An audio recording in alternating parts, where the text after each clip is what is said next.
কথায় বলে না, যে মেয়েটা বিয়ের আগে সংসারের কুটোটাও নাড়তে জানে না, বিয়ের পরে কিন্তু আস্তে আস্তে সে সব কিছুই শিখে যায়। আমার ক্ষেত্রেও ঠিক তাই হয়েছে। বিয়ের আগে জানো তো, মায়ের কাছে কখনোই কিছু করতে হয়নি, মা কখনো কিছু করতেই দেননি। কিন্তু বিয়ের পরে নিজের সংসারের প্রয়োজনে, নিজেদের প্রয়োজনে একটু একটু করে সব কিছু শিখেছি। আর আমাকে কে শিখিয়েছে জানো? আমাকে আমার সব কিছু শিখিয়েছে আমার বর।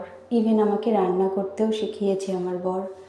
তো যাই হোক, তোমাদের সাথে গল্প করতে করতে আজকে নিয়ে আসলাম একটা কুলের আচারের রেসিপি। নয় ঠিক, আমি কিভাবে বানিয়েছি সেটাই জাস্ট দেখালাম। আর তোমরা তো জানো আমি বরাবরই রান্নাতে অপটু। আমি খুব ভালো রান্না করতে পারি না, খুবই সিম্পল ওয়েতে রান্নাটা করছি। একটা জায়গায় ভিডিও দেখেছিলাম, সেই ভিডিও দেখে তারপরে করতে গিয়েও দেখো ভুল করেছি।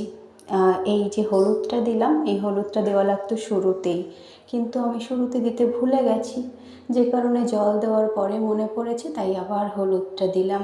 দিয়ে কিছুক্ষণ কুলটাকে রেখে দেবো। আস্তে আস্তে এরকম বারবার রেখে দিয়ে ঢাকনা দিয়ে দিয়ে রেখে দেওয়ার পরে কুলটা আস্তে আস্তে গলে গেলে আচারটা ব্যাস কমপ্লিট হয়ে যাবে। আর নামানোর আগে একটুখানি দিয়ে দেবো চিনি আর বিট নুন।